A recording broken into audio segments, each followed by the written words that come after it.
Hello everyone, welcome back to my channel. My name is Yash और आज की video 2x पे लगा लो क्योंकि आज मैं तेज़ नहीं बोल पाऊँगा। तो आज की वीडियो में मैं लाया हूँ रोड मैप। ऐसा रोड मैप जो कि देखो, सिलेबस तो सबको पता है कि क्या आ रहा है क्या नहीं आ रहा, पर एक स्ट्रैटेजी होती है, एक तरीका होता है पढ़ने का, जहाँ से स्टार्ट करना है, जहाँ तक जाना है।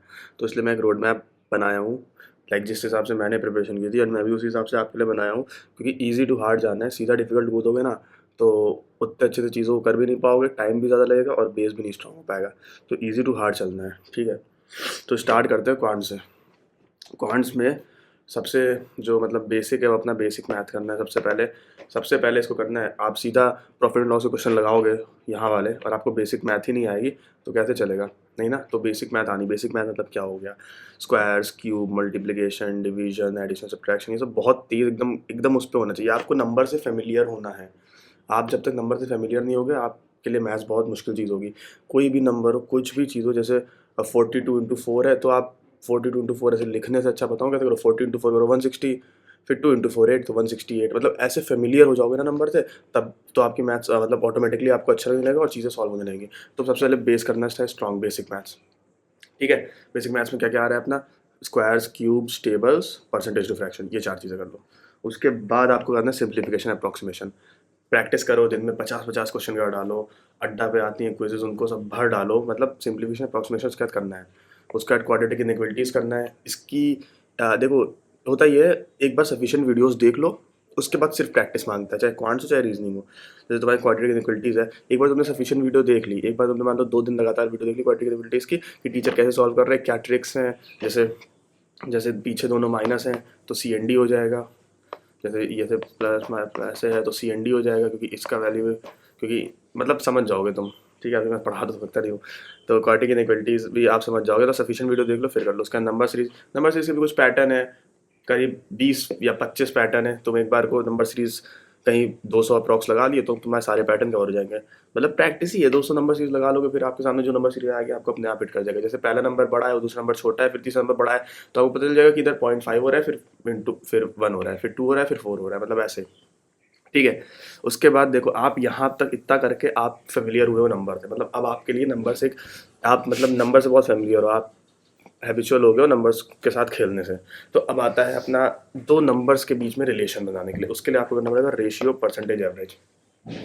जैसे आपको नंबर से फेमिलियर हो गए, पर आपको अब उनके बीच के रिलेशन भी बनाने हैं। जैसे कहीं लिखा है 27 रेशियो 36, या फिर 27 इज़ व्हाट परसेंट ऑफ 36, ठीक है। तो इधर तुरंत 75% निकलेगा। कैसे निकलेगा?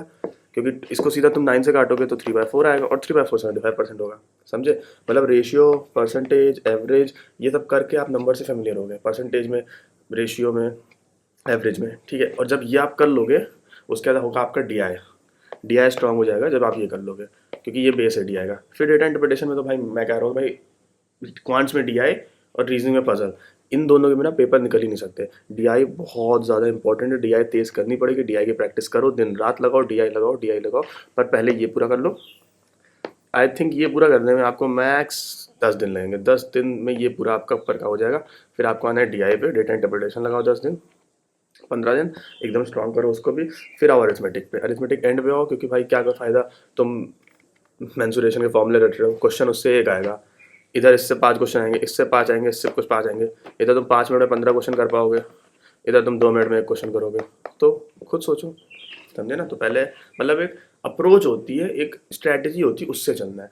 और जो भी टॉपिक करो उसके सेक्शनल वाइज, टॉपिक वाइज लगाते रहो क्वेश्चन। कुछ भी करो तो उसका टॉपिक वाइज और सेक्शन वाइज लगाते रहो। जैसे आज तुमने कर लिया नंबर सीरीज, तो नंबर सीरीज के टॉपिक वाइज क्वेश्चंस लगाओ। फिर जब आपका इतना हो गया तो आप सेक्शन वाइज मॉक्स लगाओ, ठीक है। नाउ विल, भाई बहुत गंदा कर दिया। Now will come to reasoning, okay. तो रीजनिंग में व्हाट आई सजेस्ट इज कि देखो, तो मैं कोई भी टॉपिक स्किप नहीं करना है रीजनिंग में। रीजनिंग इज इजी, बहुत इजी। रीजनिंग के टॉपिक स्किप नहीं करने से मैं कौन से बोलता हूँ, you can skip arithmetic topics like mensuration, probability, permutation, combination, ये सब टॉपिक्स जिनसे एक क्वेश्चन आना है और कोई सेंस नहीं बनता है, उनको स्किप कर दो। पर भाई रीजनिंग में डोंट स्किप एनी टॉपिक, क्योंकि रीजनिंग हार्ड है ही नहीं। रीजनिंग का कोई भी टॉपिक तुम 2 घंटे दे दो, तुम उसको समझ जाओगे। बाकी उसको बस प्रैक्टिस करनी है। तभी देखो, पहले तुम स्टार्ट करो 1 वेरिएबल पजल से। अगर तुम्हें 1 वेरिएबल पजल आती है तो 2 वेरिएबल से स्टार्ट करो। और उसके बाद मतलब जब आप पजल पे थोड़ी कमांड बन जाए, आप 3-3 4-4 वीडियो पजल बनाने लग जाओ, उसके बाद आपको ये सारे टॉपिक्स करने हैं, inequality, syllogism, coding, decoding, blood relation, direction, distance और बाकी जितने मिसलेनियस टॉपिक है इन सबको करो, समझे? पजल का बेस बना, उसके बाद इन सारे टॉपिक्स का बेस बना, ये जो टॉपिक है इनइक्वालिटी, इन सारे टॉपिक्स का बेस बनाओगे, उसके बाद तुम्हें आनी है मेंस लेवल पजल पे। मेंस लेवल पजल क्यों करनी है? इससे तुम्हारा दिमाग खुलेगा। जैसे तुम 5 प्री लेवल की करोगे और 1 मेंस लेवल की करोगे ना, तो भी तुम्हारे ऊपर उतना ही इम्पैक्ट पड़ेगा तुम्हारे दिमाग के ऊपर, क्योंकि भाई मेंस लेवल पजल से तुम इतनी पॉसिबिलिटी, इतना मतलब सोच तुम अपनी बढ़ा दोगे, मतलब तुम्हें रियलाइज़ होगा जब तुम मेंस लेवल की पजल लगाओगे कि काफ़ी ज़्यादा सोचना पड़ सकता है, तुम्हारा दिमाग भी इतना ज़्यादा चल सकता है। तो मेंस लेवल की पजल लगाओ, और it's all about practice, reasoning is all about practice. Sectional मॉक्स देते रहो, सेक्शनल मॉक्स में और ज़्यादा प्रीफर करता हूँ, क्योंकि सेक्शनल मॉक्स में तुम्हारा ज़्यादा टाइम भी नहीं जाएगा, और तुम जो चीज़ पढ़ो उसका रिवीजन भी हो जाएगा, वो भी टाइम के अंदर।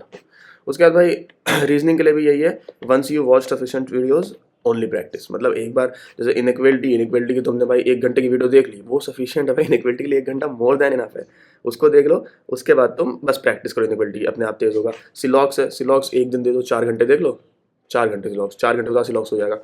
उसके बाद तुम्हारा मतलब प्रैक्टिस करो। और वैसे मैं बता दूँ, मैं टेलीग्राम चैनल पर रोज़ रात में 1 घंटे अपने स्टूडेंट्स, अपने सब्सक्राइबर से बात करता हूँ, मतलब उनके टॉपिक, उनके डाउट सुनता हूँ, उनके डाउट सॉल्व करता हूँ, उनके मॉक्स एनालाइज करने को बोलते हैं, मॉक्स एनालाइज कर देता हूँ, मतलब उनकी हेल्प करता हूँ मैं। और कोई भी क्वेश्चन नहीं समझता तो क्वेश्चन भी बताने की कोशिश करता हूँ। मतलब उनसे मैं रोज़ रात को 1 घंटा पर्सनल मीट रखता हूँ भाई, 5-6 बंदे और मैं, मतलब हम लोग 6-7 लोग रहते हैं मीट पे, और 1 घंटा आराम से बात करते हैं।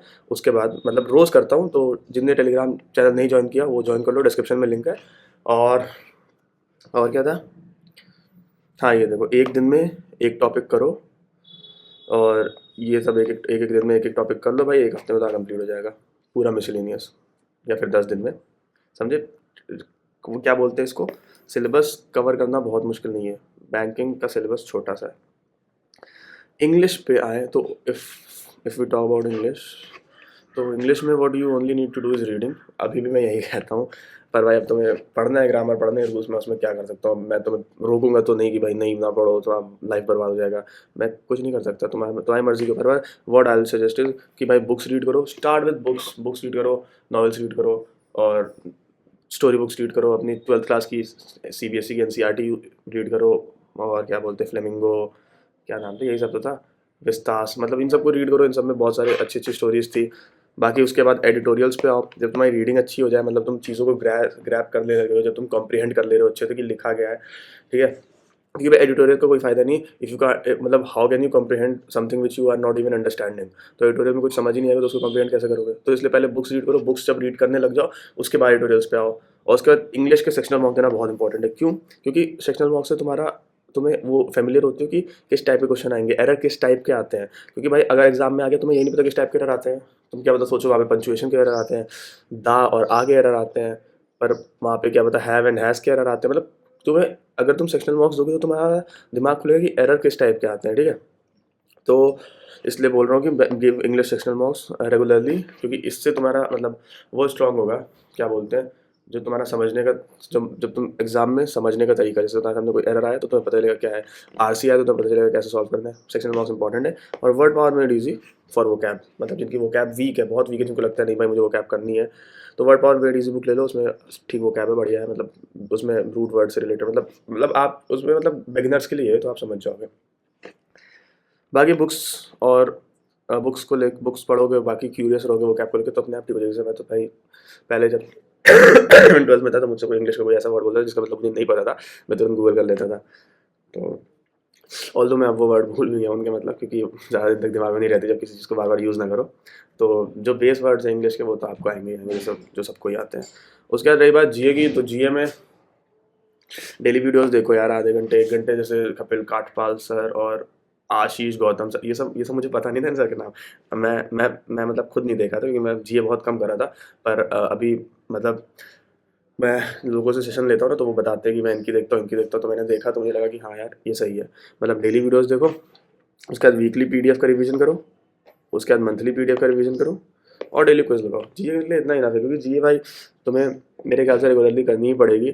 तो देखो GA तुम्हें याद कैसे होगी, मतलब ऑब्वियसली भाई तुम दिन में 10 करंट अफेयर पढ़ रहे हो, 10 दिन में 100 हो गई, महीने में 300 हो गई, 6 महीने में भाई 1800 करंट अफेयर। 1800 करंट अफेयर कहाँ याद कर पाएगा कोई आदमी? तो तुम्हें रिवीजन मांगेगा।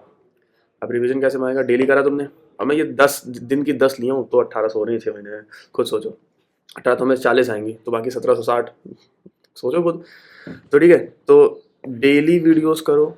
उसके बाद डेली वीडियोस में तो माइंड में थोड़ा ज़्यादा लोड मत लो चाहिए इसका, थोड़े माइंड में आ गया कि हाँ ऐसा ऐसा हुआ है आज, ऐसा ऐसा हुआ है आज, ठीक है, तो तुम्हारी हैबिट बनेगी। उसके बाद वीकली पीडीएफ करो, वीकली पीडीएफ में तुम्हारा फर्स्ट रिवीजन होगा, तुम्हें याद आएगा कि अच्छा मैंने पढ़ा था, हाँ फिर तुम्हें वो थोड़ा मतलब वो तुम्हें थोड़ा याद आएगा और तुम्हें थोड़ा दिमाग में बना रहेगा। फिर जब तुम मंथली पीडीएफ पढ़ोगे तो भाई वो तो दिमाग में फिट हो जाएगा कि हाँ भाई तीन बार पढ़ लिया, रिवीजन 3 बार का भाई बहुत है, मोर देन इनफ है। तो डेली पढ़ो, फिर वीकली जैसे संडे है तो संडे को तो मैं बोलता हूँ संडे फंडे भाई ऑफ रखो आराम से। तो संडे जैसे संडे फंडे है तो उस दिन तुम वीकली पीडीएफ पढ़ लो, कितना 1 घंटा लगेगा 2 घंटा लगेगा, 1 घंटा पूरी पीडीएफ दे पढ़ लो वीकली, क्योंकि रिवीजन है। मंथली पीडीएफ में वीकली पीडीएफ में तो टाइम लगेगा, वो रिवीजन है। डेली डेली तुम 30 मिनट दे रहे हो चाहिए को, वीकली पीडीएफ पढ़ लो संडे को जिस दिन छुट्टी हो 1 घंटा, और मंथली पीडीएफ जब मंथ एंड हो रहा हो तो भाई किसी संडे बैठो और 4 घंटे 5 घंटे पढ़ लो मंथली पीडीएफ, बात खत्म। और डेली क्विज देते रहो ताकि रिवीजन होता रहे। बाकी भाई रोड मैप यही है मेरे ख्याल से। एक स्ट्रैटेजी होना, एक स्ट्रैटेजी के साथ चलना आपको बहुत बेनिफिट करता है लॉन्ग रन में, क्योंकि भाई आँख बंद करके अगर दौड़ोगे ना तो कहीं नहीं जा पाओगे, डायरेक्शन पता होना चाहिए। तो आज के लिए इतना ही। बाकी टेलीग्राम ज्वाइन कर लेना अगर मीट करनी है, बाकी इंस्टाग्राम पे भी फॉलो कर लो। और क्या, और कुछ बच नहीं रहा। बाकी थोड़ा इरेगुलर था अभी तक, तो अब कोशिश करूँगा कि रेगुलरली वीडियोस बना सकूँ। पता नहीं क्यों भूल जाता हूँ कि मेरा यूट्यूब चैनल भी है, मैं लिटरल भूल गया था, मेरे दिमाग से निकल गया था मुझे वीडियो भी बनानी है, क्या करा जाए।